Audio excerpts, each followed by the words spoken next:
What is up? Welcome back to the SuperCoach Experience podcast. I'm your host, Brandon Savage, the coach of the Xavier Turbos. Xavier is out with the bye. Turbo is absolutely busted because Manly are busted, and the Xavier Turbos are busted as well. I'm joined by someone who isn't busted, the Bulldogs, the coach of the Bulldogs, Grant McCartan. How are you, Grant? Yeah, I'm good, mate. I hope this gets old in the off season at least. I will let it run for the rest of this year, but. I'm not a big fan of being put in the same boat as those pretenders. My team are the pretenders, the only pretenders. I actually looked at your team name the other day, and it's the Pretender, isn't it? It's not the Pretenders. Yeah. So I'm the pretender. They're the team pretenders. Is the Pretenders. Yeah. So I'm sort of like captain, coach, king, all in sundry. Funny because every time I get you on the podcast, you're ranked higher than Timmy.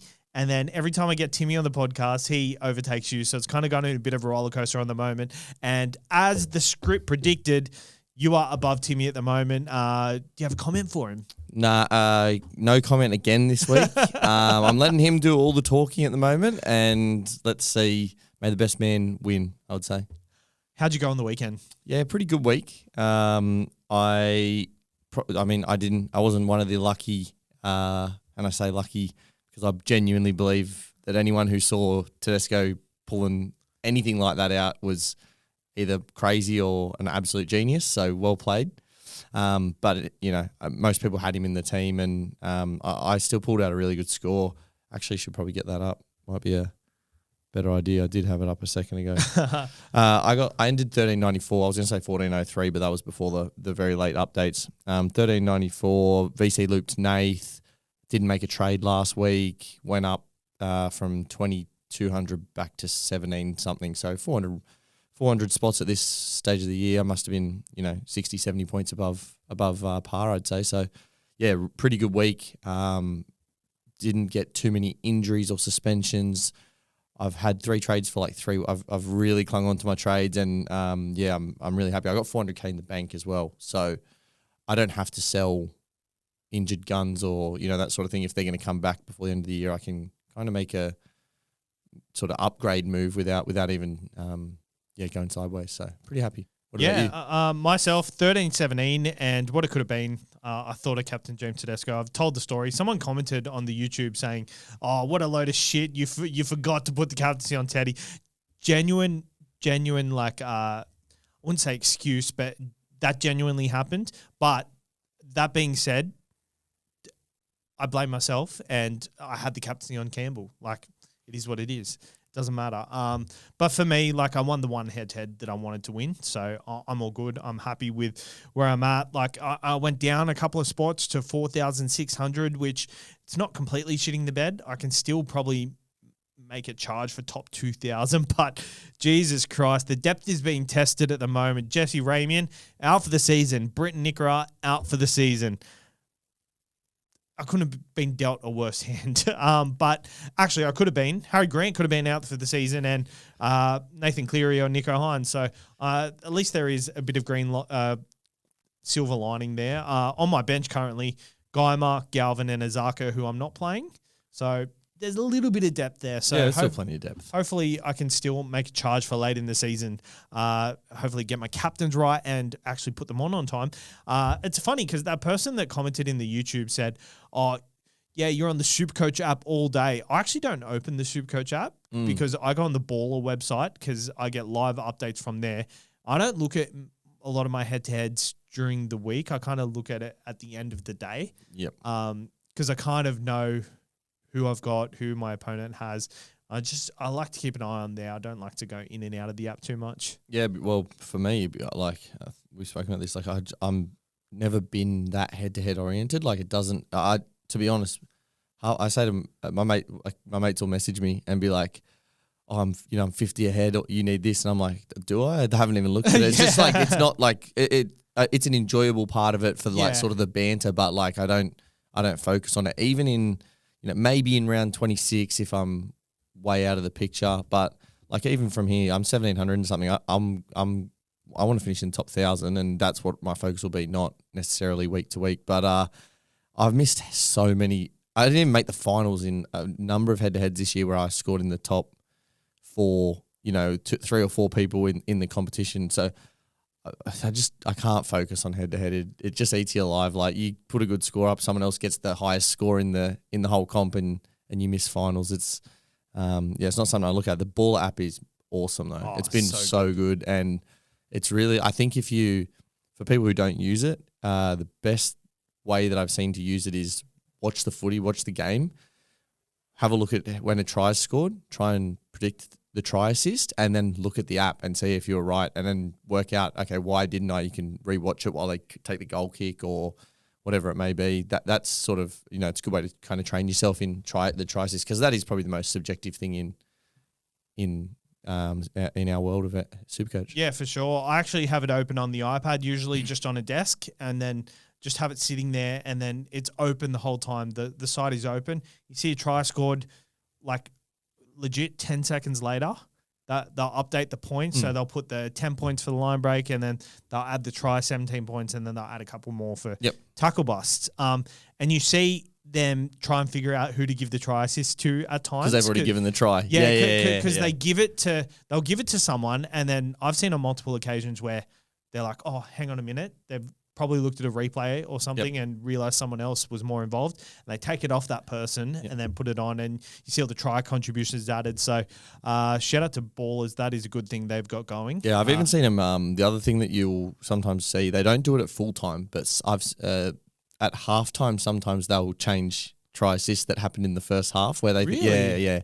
That doesn't happen at full time, but it sometimes happens at halftime. Oh, that's gross. Yeah, to be honest, I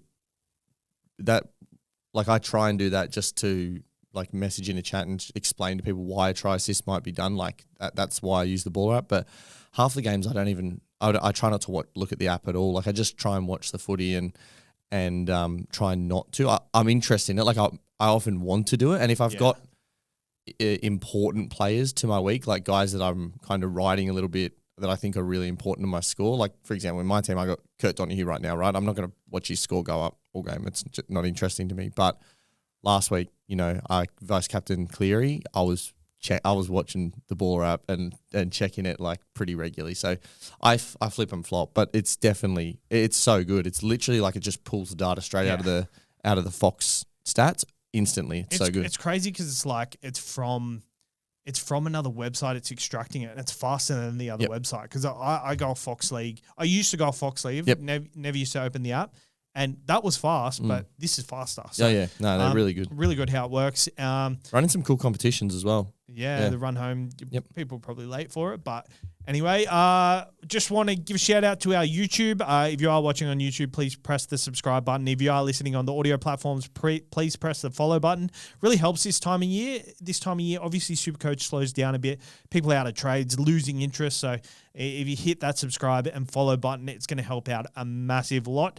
I'm kicking off the show today with a bit of SuperCoach trivia, Grant. I think I'd change things up considering we are near the end of the season. There are a lot of hot topics to touch on, so we will get to that. But I want to kick off the show with a bit of SuperCoach trivia.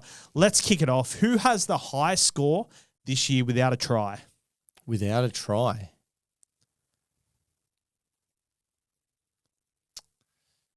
I reckon maybe Payne. Payne got 108 in base power in one game. That'd be up there. It was probably up there, but it's not the number one. So maybe it's someone with try assist. I'll give you a hint. It was round 2 against the Rabbitohs. You are testing my memory.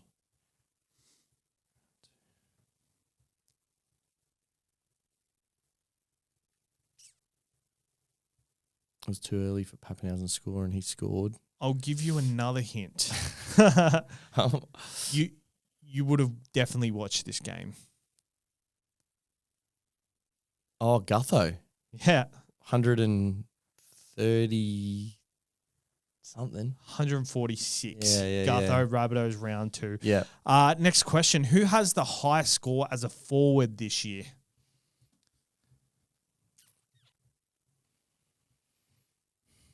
makes for riveting listening if you guys are in the on audio. You can answer yourself and leave in the comments below how many you got. Yeah. How many you got? Because it's a genuine. You've genuinely got to think. Yeah, you do. High score as a forward. Yep. I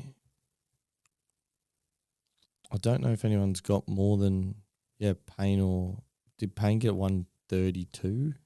He got a 140, but he's not the highest forward. Yeah, he probably is the highest middle. Yeah, no. Oh, I can't think of an edge that went significantly more than that. I probably should be able to, but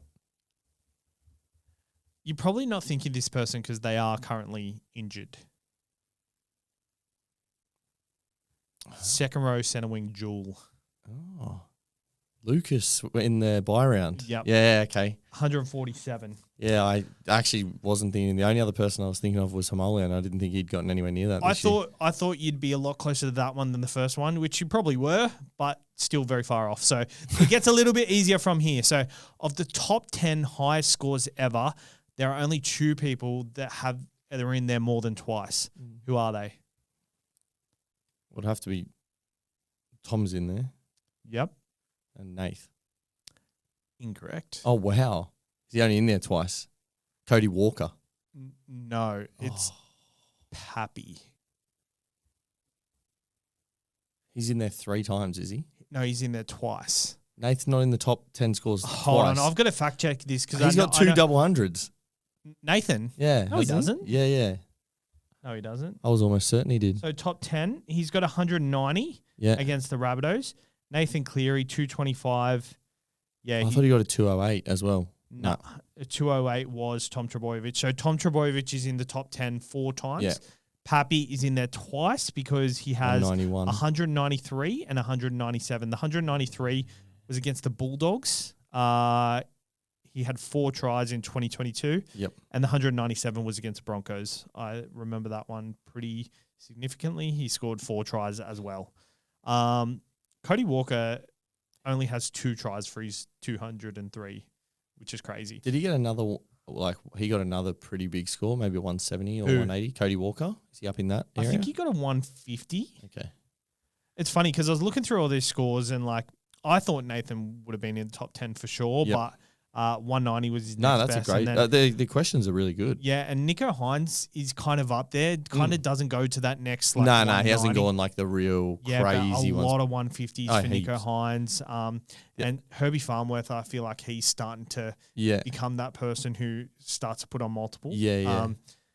There's Jerome Hughes 187. Tedesco is a very consistent one throughout there. All right, next question. Okay. Bit of a maths question, so get your math skills ready. If I ran 12 meters, got a line break, 2 tackle busts, and a try assist, how many points would I get for that play? So 12 meters, there's your 2 line break, did you say? Yep. 10, 2 tackle busts, another 4, so 16, 28. Correct. Yep. Next question. There is one player who shares a birthday with you. Who is it? There? Who is it? Oh, yeah, this could be anyone. You don't know. How would I know what player shares? Do you look at that sort of stuff up? Well, I know. Yeah, well, you looked it up. No, well, I just know now because I've looked it up before. What? Not your birthday. But I know my birthday. So honestly, mine is Tino and Kelma. This could come as a shock to you. I've literally never looked up any celebrity that shares a birthday. Never. Just hadn't even hadn't even crossed my mind to see who's born on the same I actually do it a lot. Eh? You know what? It doesn't surprise me. I don't know, Adam Elliott. Incorrect. Spencer Lenu. You got a bit of Spence actually, about you. Yeah, you. we are very similar, me and Spence. So I see where that's come from. That's what are we? Virgos. Virgos. Yeah, I knew that. Yeah. Not a Virgin. Maybe. That was so dumb. I heard that in a TV show and I thought it was so funny, but it wasn't just then. All right. Who has the highest points per dollar value? Currently. Oh. This is a very tricky one. You probably won't get this. How does does that So base points off per of dollar is how many points they've scored for for how the much? season, or is it no, their average? It'd be their average with their points, with their price. Yeah, okay. So you need a really low averaging player with. No, really high averaging player with really. I've got to give you a hint here. This person is not currently starting. They're like a fringe player. It's not Royce Hunt, is it? No, they've come in for one game for 2 points. Their current Mate. Their current dollar per point value is 224,500. So 450K. So do the maths. One game. The next highest is 33,000 per point. So That's this is crazy. I can't even tell you who's only played one game for 2 points. It's actually another pretty good question. Melbourne Storm. This was shout out to the person on Instagram who asked this question because they came up with this. I thought it was pretty good. Yeah, it's very hard. It's very hard. Play for the Storm. Outside back. It's not helping me. Seve? Correct. Oh, was it? Yeah. Jesus. I didn't even know he'd only played one game. I just knew I knew he got injured early in the game. That was the only So that's out of 6, you got one. one. Do we give you half there? Because we'll give you one. We'll give you one. So mate, if anyone gets that right before I said it, you guys are fucking geniuses. 100%. So let us know in the comments how you went in that. And if you did 6 out of 6, then you're lying. So. Yeah, absolutely. All right. I do love trivia though. Like I love pub trivia, but I'm awful with that. Like, I love my cricket, love my footy, but I've never been like, I don't know. I couldn't tell you how many points Cam Smith got in his career exactly or anything like that. Like, it's just not, those numbers don't sit in my head. I can tell you like stuff about, in-game stats and stuff like that, but the big picture numbers I've never been big on. I'm actually pretty good at numbers. Like you could tell me like a significant game. What did this player score? Yeah, I could probably get close. Well, I listen to the guys online that know exactly who scored and how many points were scored and who won every grand final for the last 25 years. And I'm honestly always shook by it. Like, I can't even remember. I'm a Dragons fan. I can't remember the score in the 2010 grand final. Honestly. Yeah. Couldn't tell you that. It's just not something that resonates with me. Yeah. We're going to have to flip the script next time, I reckon. And you're going to have to get me a bit of trivia. Yeah, going. I think that's a good idea. It might be better listening for the review. No, well, who knows? I'll bring it back to Timmy next week. I've been reluctant to start this with Timmy because Timmy kind of, he thinks very differently. And these aren't the numbers he's really honed in on. He's more of an eye test type of person. So hopefully I'm guys... not very clearly... I'm pretty eye testy by the sounds of it as well. Yeah, it's the eye test. Yeah. All right. Thursday. Actually, no, we'll talk about that later. You don't want to go to team list yet? Sorry? You don't want to do team list? Oh, no, I was just going to talk about team list then. Yeah. I was talking about another thing. Okay. Thursday. Right. So tipping point. There's a big I know segment on nothing that later. else on Thursday, but I think we should, keep everyone on their toes. I know they've been waiting. I know. I said on the Sunday wrap, so people who did listen to that will know. 7:50 Thursday, Penrith take on the Storm, and Ryan Pappenhausen is out. Scored very well last week and looked like he was a nice little hold for the rest of the season, but looks like he's out once again. Harry Grant is named. Dylan Edwards named for the Penrith Panthers.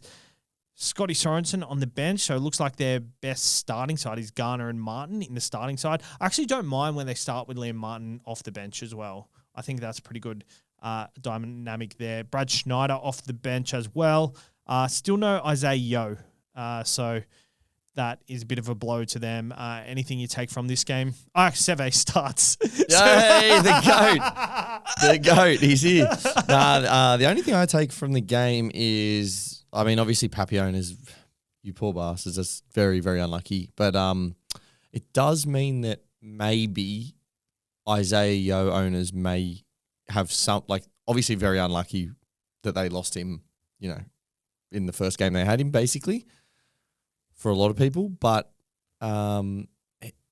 if he's not, but now the least games he plays now, the less chance he's of missing 27. And I think we're all looking at team list this week, and we'll go through it. But this is a hard enough week now, and there's people who aren't coming back. There's teams that the Cowboys are on the bye in 27.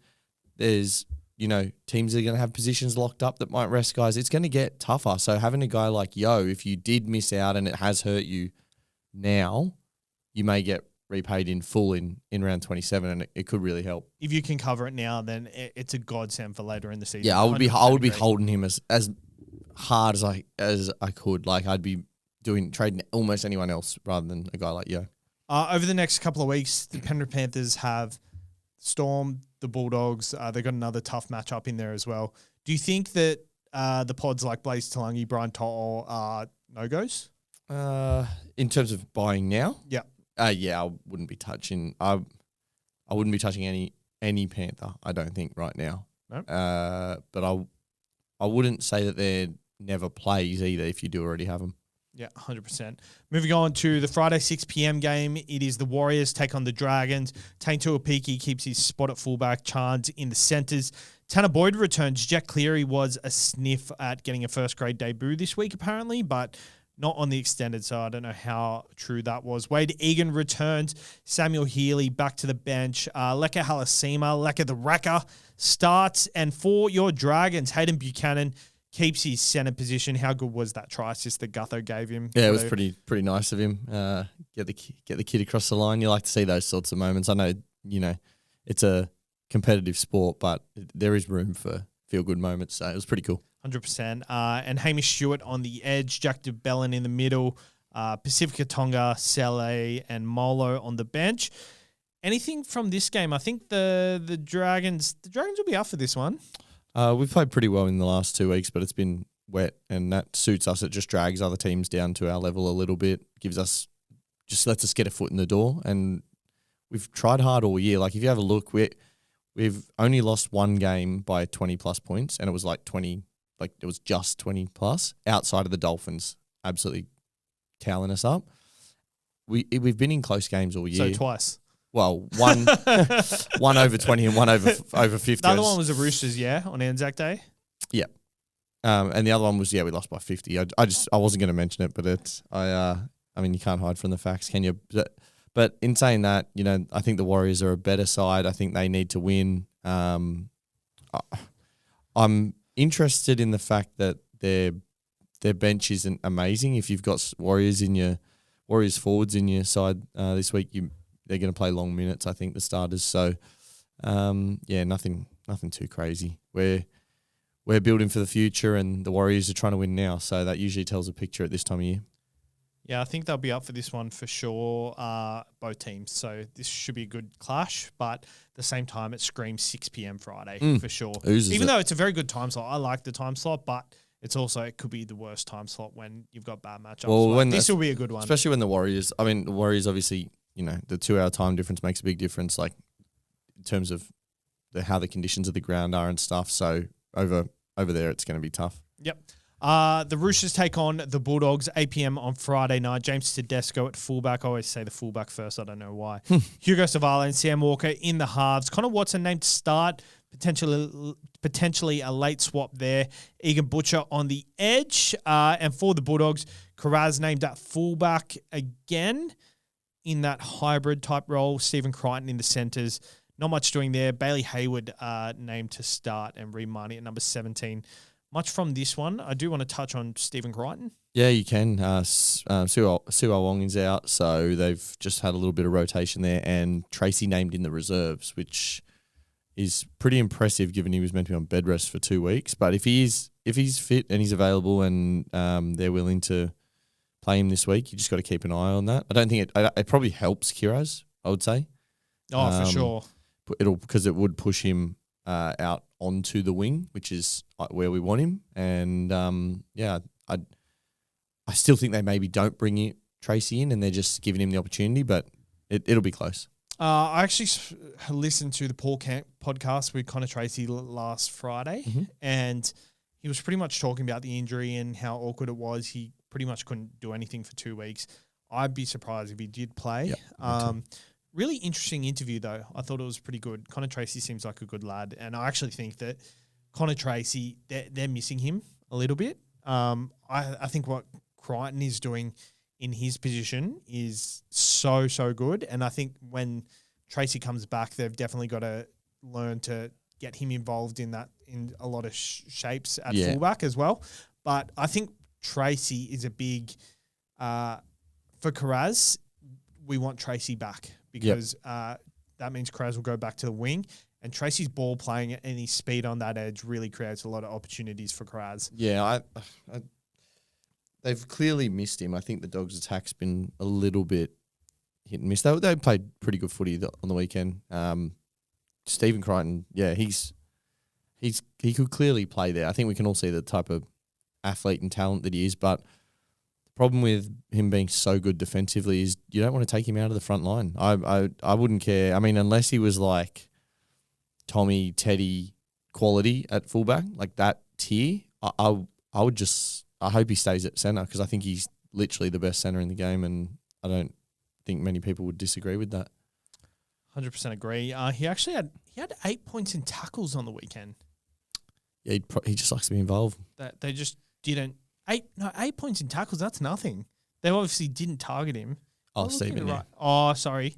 Yeah, he doesn't really get that many points in tackles. No. It's because teams don't run at him. Won't go that way. No, and a lot of them will run their left edge back rower on an in angle, so they can set up to go away from him. It's pretty common. The only time they do go left is on a big sweep where they can try and get outside of him, and even then he shuts a lot of that sort of stuff down or turns them back in field when they realise it's not on. So the Dogs have surprisingly conceded quite a few tries on that left or against opposition left wingers.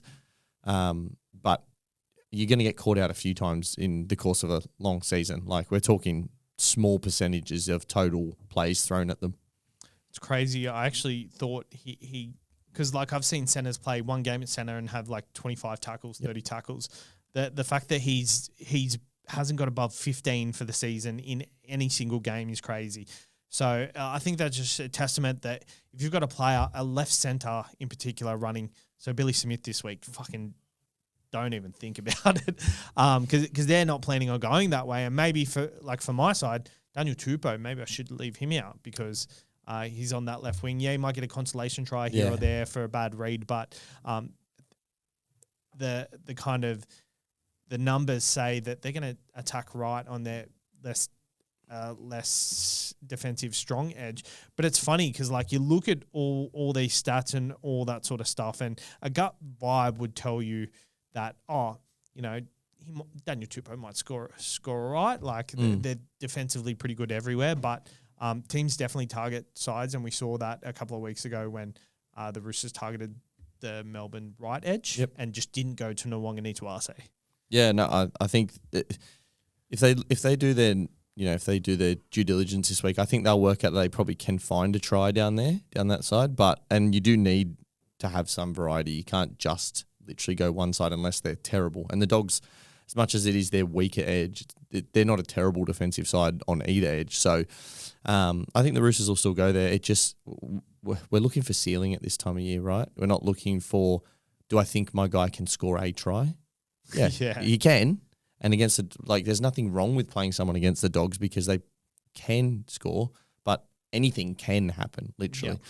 So the only point I'll make is on that, Garrick 2 weeks ago played against them in the wet, and he could have had a couple of tries down that edge. That was I didn't catch enough of the game this week to see. I was out and about, so but your winger on that left edge can still score. So I've got Toops.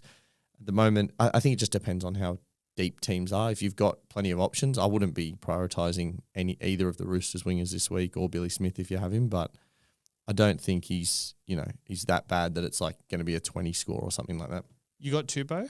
I do still have Tupou. How good was the pod play on the weekend? Yeah, we got him. We got him at the same time, and he's been fantastic. He's been really good because he's easy to leave out too, which is what I like.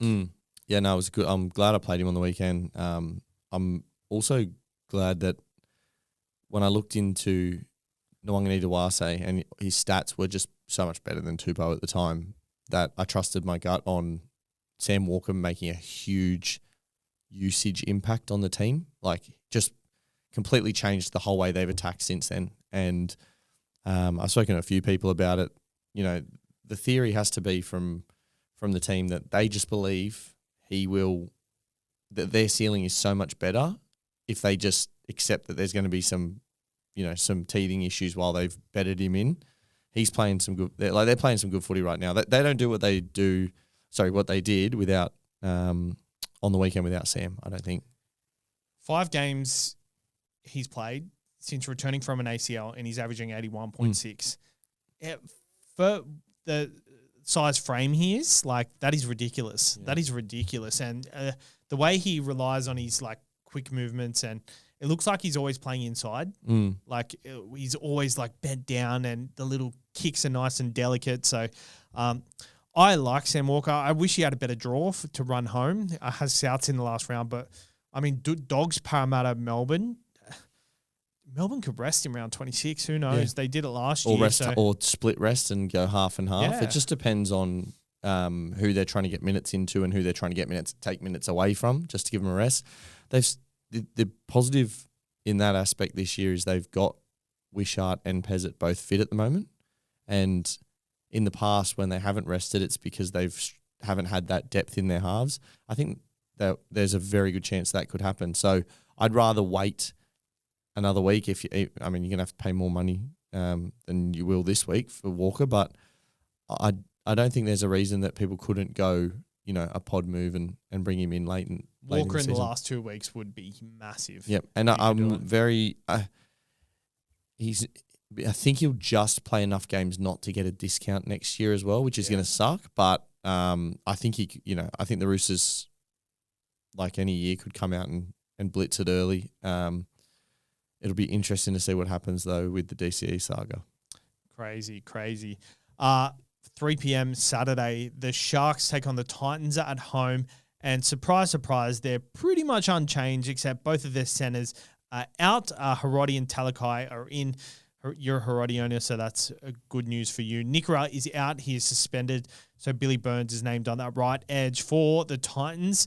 They've got a new looking backline. Tony Francis on the wing with Jalen DeGroot on the other. Jojo Fafita and Philip Sammy in the centres.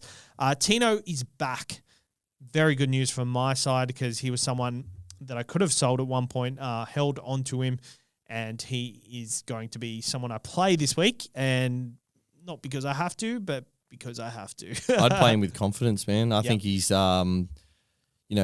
he was battling through the mid-Origin period, and he just started to come good. You could tell, even the way he played in Origin 3, he was much he was running through contact. He wasn't worried about his sternum because that was quite a severe injury that he had, quite a painful injury. It's obvious the sternum injury worried him a lot more than his leg injury returning from the ACL. He would have been worried about it, but he was mentally ready to go. So the sternum was a spanner in the works. If everyone has a look at the numbers, he actually got a 70 before the game he got injured, and in that game he looked really good. He actually looked, I wouldn't say 100%, but back towards sort of the regular feeling you'd have as a footy player week in, week out. Yeah, kind of exactly like Payne Haas coming into the week just gone. I think you look at Payne Haas now and you're confidently you could buy him. Well, Tino's also, it's also come out that he's going to the open market on November 1. So you got to think this is a dress rehearsal for him a little bit as well. So,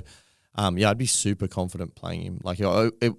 He'd be one of the first names on my team list this week. Yeah, 100%. Can't wait to see him at Manly. Broncos take on the Dolphins, 5:30 Saturday. Reece Walsh, fullback. Billy Walters, Ben Hunt in the halves because Mam and Reynolds are injured. But the big news is Karapani returns. Grant, the Pretenders, turning into the kissed on the dick. No. I feel this, now I can only imagine, but this must be what it feels like to be you on a regular basis. Is that how it works? You always say I'm kissed on the dick, but no, this is what happens with SuperCoach. Obviously, swings and roundabouts. You make your own luck. You didn't sell these guys because you knew they were a chance of returning too. So, Hiroti, are you playing him?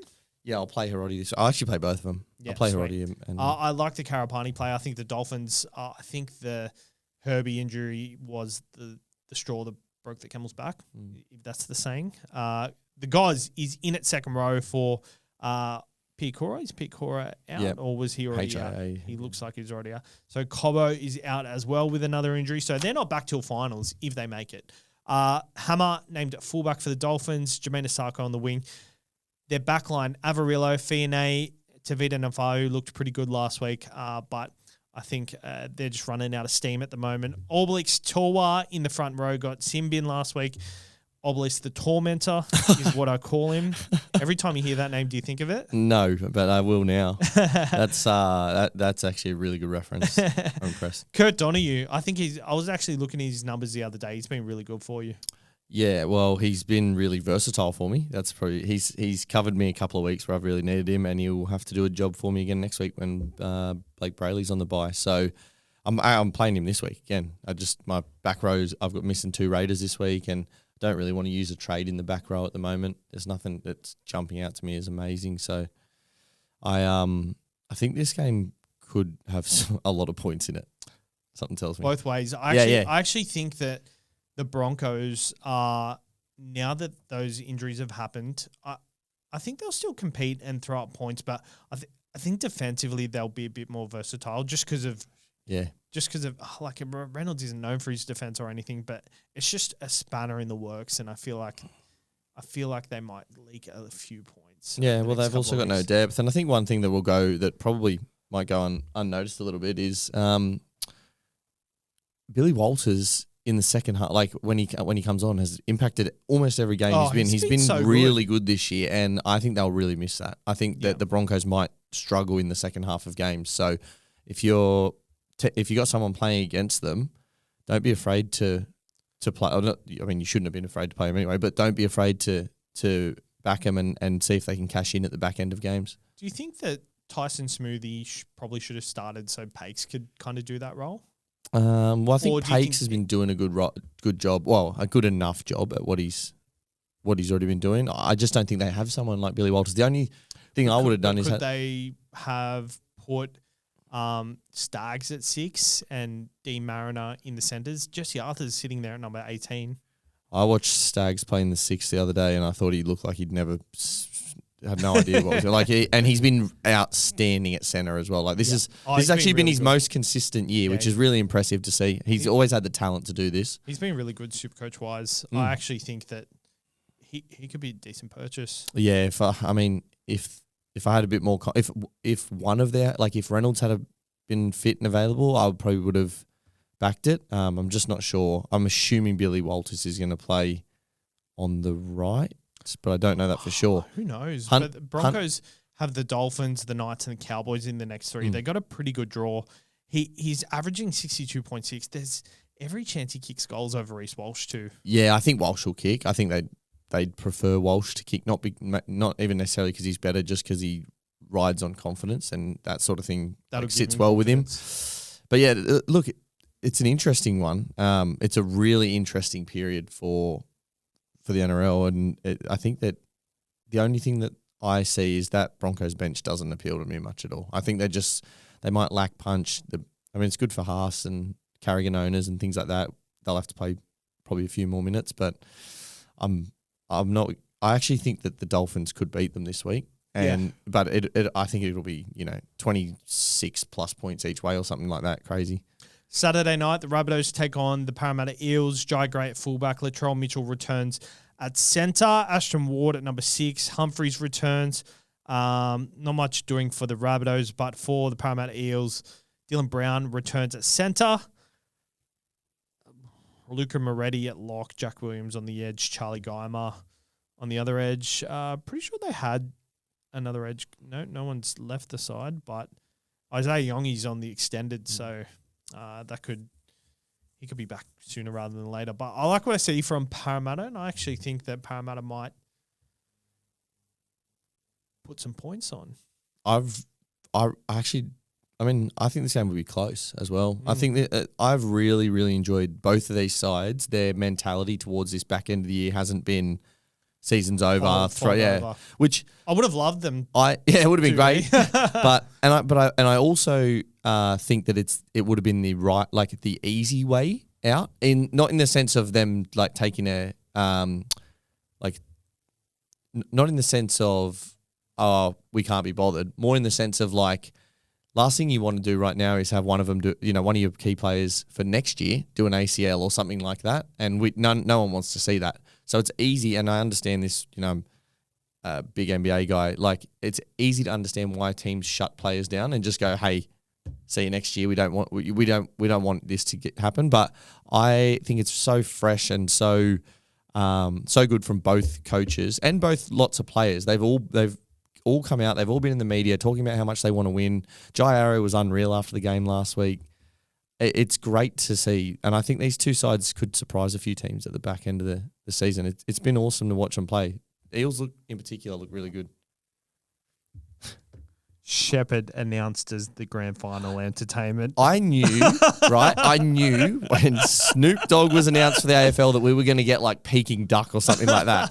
I was sure it was going to be someone that like no one wanted to bar off. How do we go from... No offense, Peking Duck. How do we go from Kid Leroy back to Shepherd? Yeah, I don't know. I reckon he's just the only guy who keeps his calendar free that weekend, and that's all they can get. It's legit probably what they do, Walker is named in the 22 as well. Cody. Yeah. Interesting. If he comes back, then the Rabbitohs turn into a team that I'm like, okay, they can win some from here.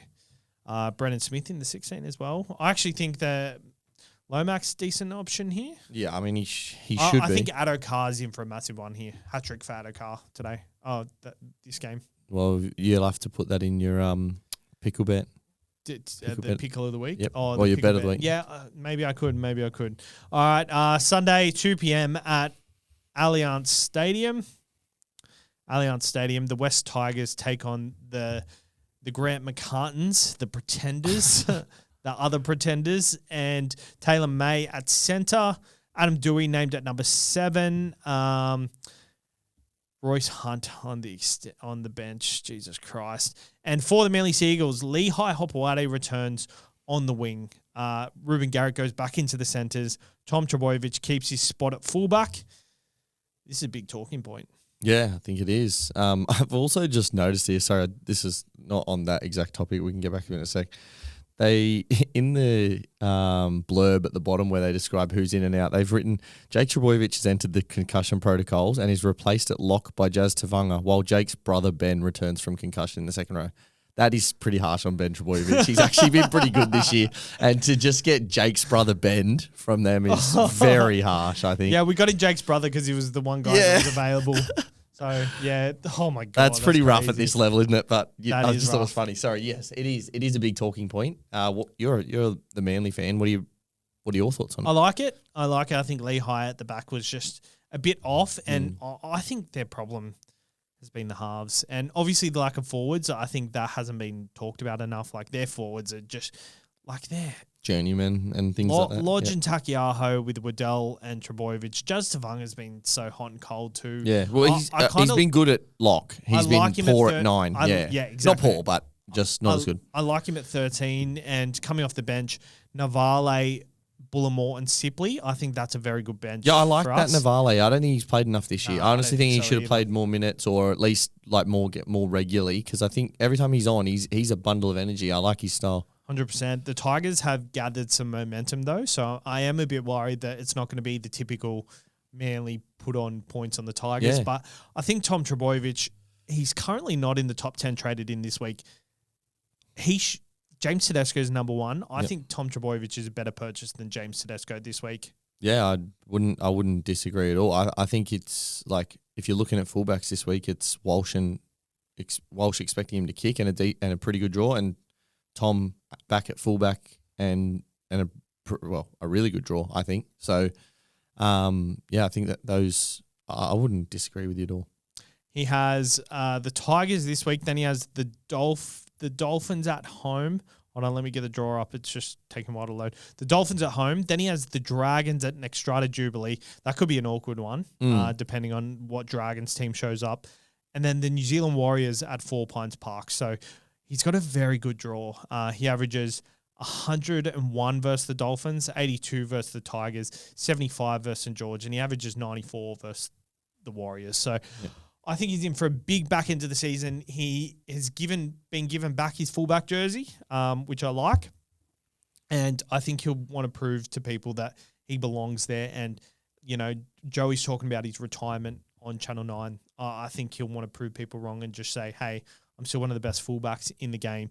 But I also think that with this draw, Lehigh on the left wing, I think he's a very good thing as well. Yeah, very, very interesting. I mean, and what's the worst case? Like, I don't see Lehigh being dropped, right? So worst case, something happens to Tom and he goes back to fullback. It's not a bad problem to have, right? So, yeah, I'm happy with that. I think CTW is a bit of a minefield at the moment and there's no one really standing out. So I would probably like to see how he goes this week and see how Tommy looks with him out there and then maybe look to make the move this week. But if you've got to make the move or you've got the trades to like have a go, yeah, get in there before everyone else. I would 100% go for it. I think it's a good trade this week, and Manly need to bounce back. You would 100% go for it, and that's why you've got no trades left. Yeah, exactly. Yeah. But it is a good call. I forgot to preface. I have 0 trades. I was going to lead it off when you were like, "Oh, I got 400K in the bank."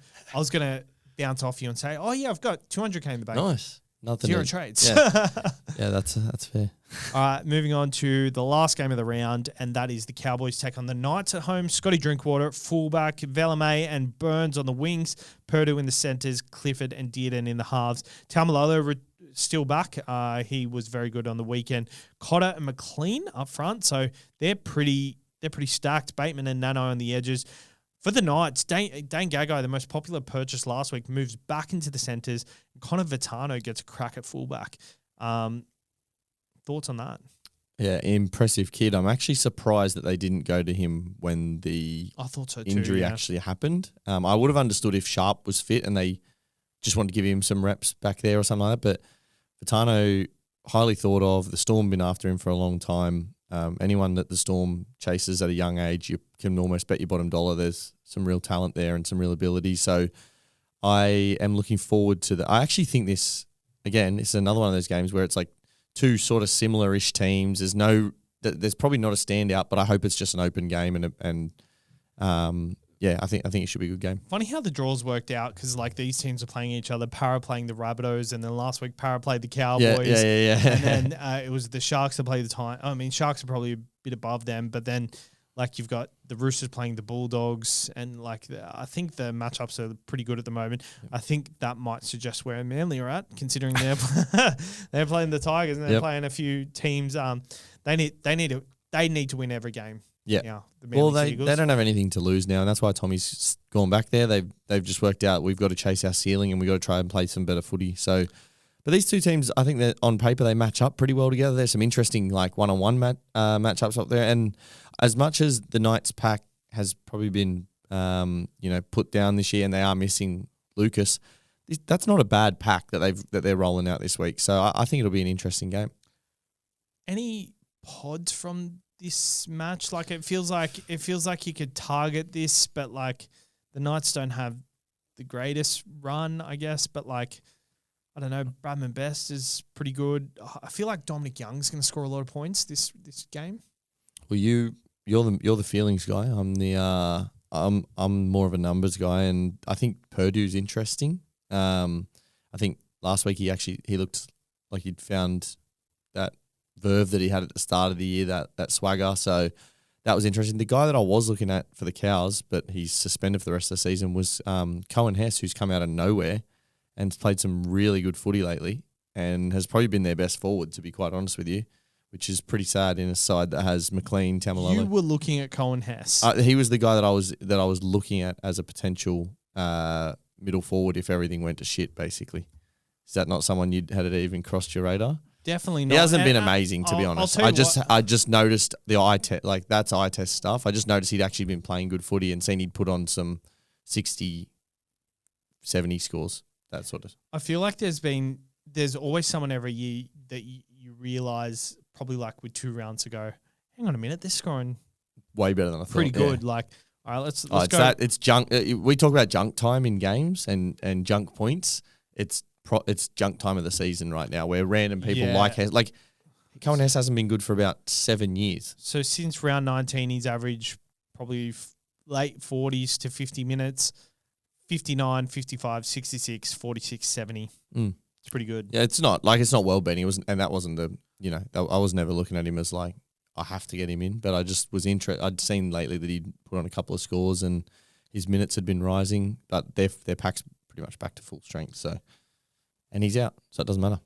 All right, that's the team list wrap up, and shout out to Picklebet. Where am I? Pickle of the week. That's what we do. Sorry, and our Pickle of the week is here. Shout out to the team list. Shout out to Picklebet. Our Pickle of the week is here. Brought to you by Picklebet. Head over to picklebet.com.au. Use the code TURBO. Jesus Christ, you can tell it's been a big day. What is your Pickle of the week? My Pickle of the week is which fullback to sell for Tommy Trbojevic. It obviously cuts into my trades a little bit, but I've got Edwards, I've got Drinkwater, I've got Tedesco. I'm not selling Tedesco. That's simple. I just don't know whether to take the likely extra game, not guaranteed, because Edwards could get rested at the end of the year. Likely extra game, or at least he has the ability to play an extra game. Yep. But a much tougher draw.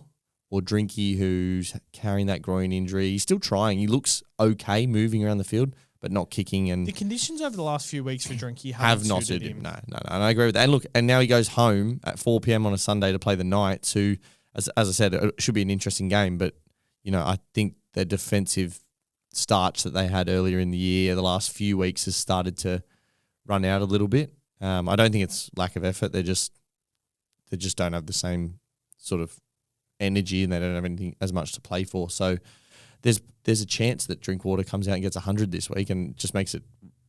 It's just a challenge for me to work out which one to go, because I know Edwards' ceiling is probably capped in a number of these games, but he's also hasn't scored under like 70 for about 6 weeks. So yeah, that's my tough one. He's just involved enough as well, isn't he?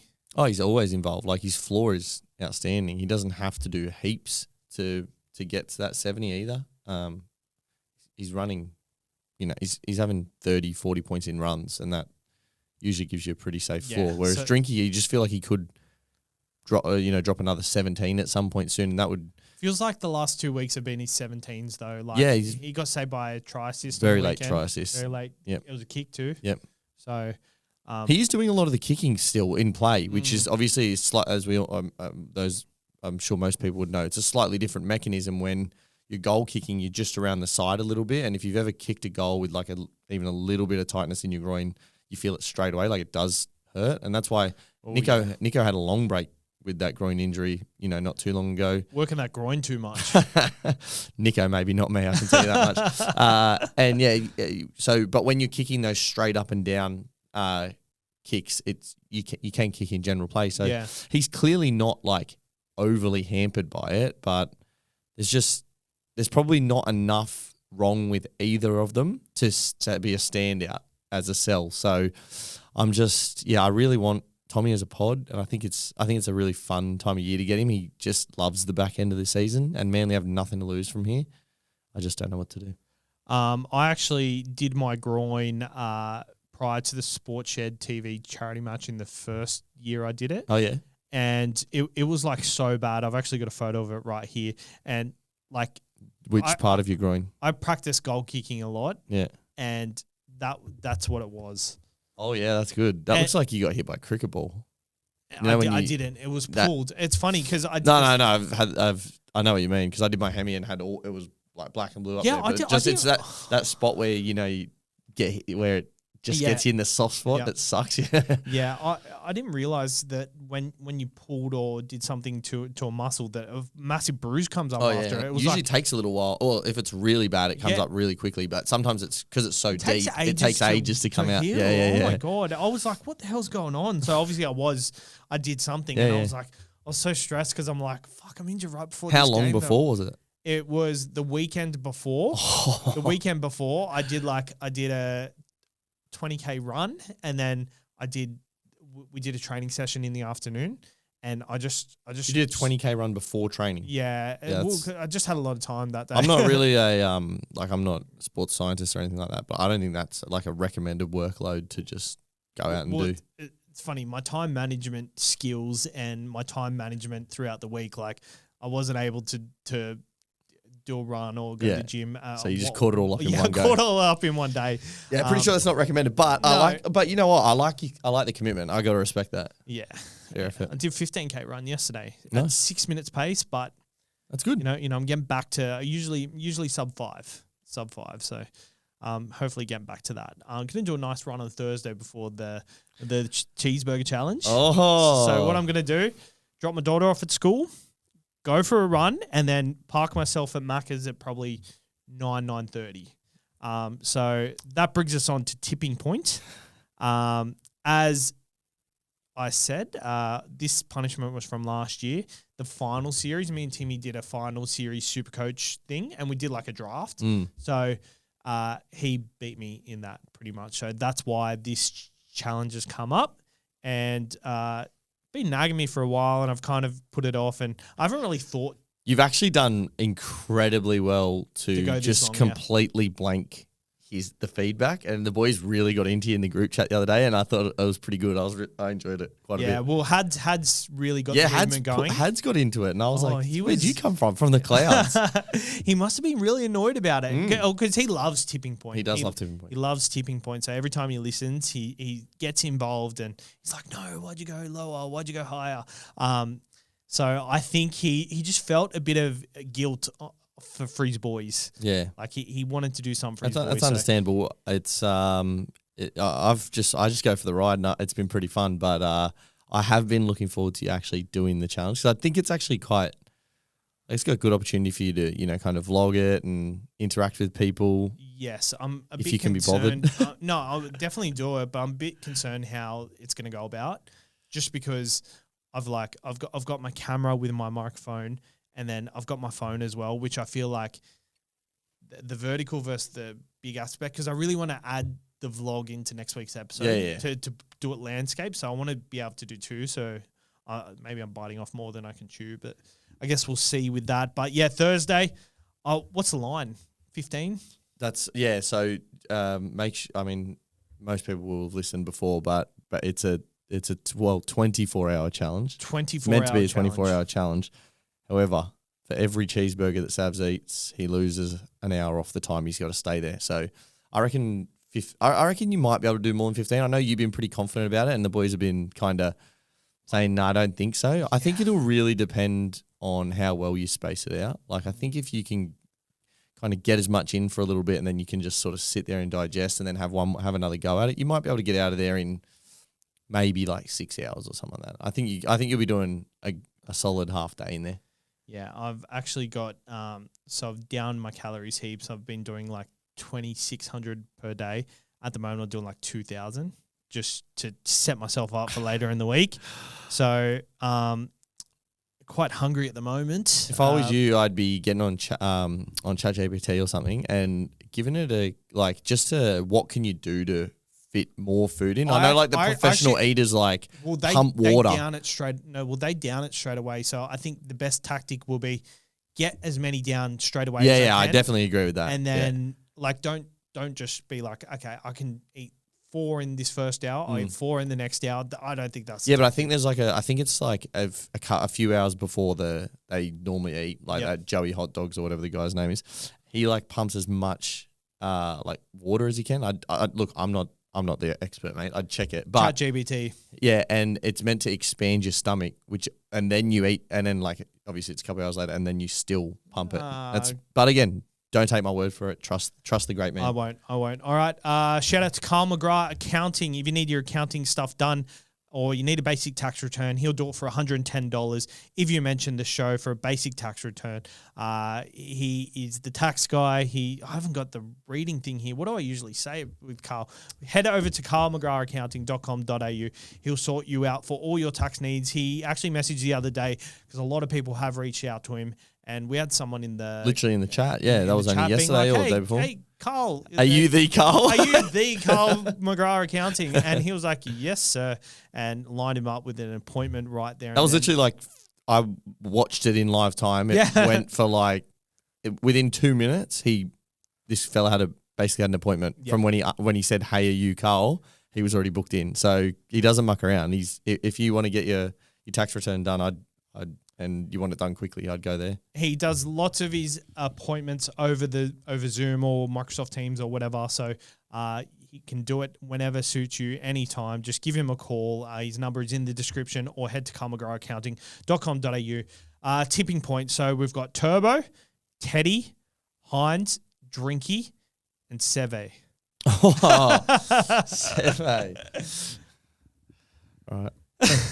People who don't know the context and see the post later in the week like, are going to be. So I won last week. Yeah. For the first time in tipping point history, me and Timmy tied. Yeah. Was it Payne? Payne Haas. Yeah, that was crazy. We set the line at 83, and it was Payne Haas. So I went Lomax, yes. Huh? Is that someone knocking? No, I don't think so. I went Lomax under 85. He got 48. I got Campbell under 80. He got 78. Gaga under 81. Forget what he got, but it was like 40 something, yeah. Brimson under 60. He was on 60, downdated to 50. And then Haas over 83. He scored 83. I can't believe that's the first time in tipping point history that's happened. Yeah, so it's impressive. Shout out to tipping point. So let's go to... We'll go to Teddy because I'm interested to see your line on here. I'll go over 60. I'll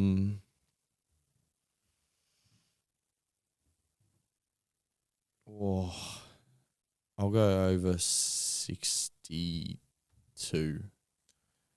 Oh, I would have loved you just to go up a little bit more there. You've pretty much matched my bluff. Just checking the rain. Less than a mil, so we're good. I'm gonna go Teddy over 65. I'll go under. I'm happy with that. Yeah, I think that's about right. I was probably going to go under 65 if you said I mean, you saw how close I was, and I get it. I think I hope we don't have our second tie in tipping point history. Oh, I hope so. Pretty much whatever. If I lose, then I'm done for the season. The punishment is currently eating at Joe's Kitchen or whatever at Bankstown, but I feel like we need to come up with another because it's another eating maybe a challenge. no food challenge. I don't know. We'll think of something. Maybe you guys can come up with something. I doubt it. Yep, probably not. You're the brains with that stuff, mate. Nico Hines against the Titans, 3 p.m. on Saturday. I reckon he's in for a big one. I mean, I think that every week about Nick with the opponents Nico's had lately, and he has disappointed me. Or the weeks that I didn't think he was going to go that well, he's pulled out 100. So I couldn't tell you what's going to happen, but I think that he should score well. Yes, he should. I'll start at 65. I just want to confirm this, but I'm pretty sure he's never turned up against the Titans. Okay, I'll let you confirm that. I'll go over 70. 96 is his high score versus the Titans. Yep, I'll go over 70. I'll go over 80. I'll go over 83. Shout out Payne Haas. I'll go under. Okay. I'll go under 83. Tom Trbojevic. Start at 75. I'll go over 85. Go over 95. Oh. I'll go under, but I'll be happy. I'll win either way. Yeah. Scotty Drinks. Ugh. I'll start at 75. I'll go over. I'll go over 80. I'll go over 85. I'll go under. And last one, Marion Seve. Yeah, this is the one I was waiting for. Yeah, for sure. I'll start at over 2. I'll go over 30. Ooh. I reckon he scores a try. Against Penrith? I'll go over 50. Wow. I will go under 50. Jesus Christ. If it comes down to Marion Seve, who is the tipping point. And look, he'll probably score and keep you alive. I think it'll be good fun if it keeps you alive. I have tried not to over negotiate this week. Shout out to Picklebet. Let's do our bet of the week, which I think it's a given. Seve and Josh Adokar for 3 or more. I'll get the odds for that, but what are your trades for this week? What are you looking in? You don't want to do yours first? Or? No, it's all right. You can go first. Yeah, all right. No, I will do, as I said, one of those fullbacks for Tommy, and I will hold 2 more in the holster for future weeks. I'm looking forward to maybe a 26, 27 sort of who could score the most then. But I am keeping an eye out every week from here to see who I think will score the most on that week and see if it's worth it. There's been a lot of people ask questions about like 1 week plays and that sort of stuff. We will touch on it in the Patreon Q&A. Yep. But just off the top of the dome. Top of the head, I would say trades dependent. I wouldn't be doing 1 week play at this point of the year just yet. I'd prefer to do a 3-week play or a 2-week play in 25 and 26. If you are in head-to-head finals, of course, go for your life. Righto. My trades, I think I'm just going to keep it low-key this week. I think I'll just hold trades this week. Good thinking. I think it's smart. Yeah, I think so. What about your... use code TURBO, $44 for Adokar and Seve. Not bad. Yeah, it's not bad, but I thought it'd be a bit more. Yeah, so did I. Who are you vice captain? Vice captain this week, Nico Hines, into captain Turbo. Yep, I will probably be doing the same thing. I think. I'm very tempted in Scott Drinkwater. If I retain him, I'll be very tempted as well. Yep. If I don't go Edwards out, but I think the other option for people this week, or the interesting one to me, is Walsh owners get another shot at a big-ish score. I think his ceiling's a little bit more capped than it was a couple of weeks ago with the injuries, but his floor is much better with the kicking. So I think he's a pretty good play too. 100% agree. All right.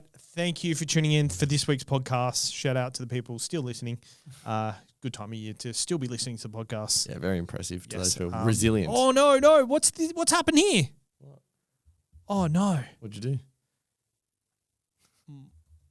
Actually, that's probably not a bad thing. But the computer just turned off. And it's recording the podcast. So what does that mean? Oh, it's fine because I'm recording on 2 different devices. But anyway, thank you for tuning in. See you next week.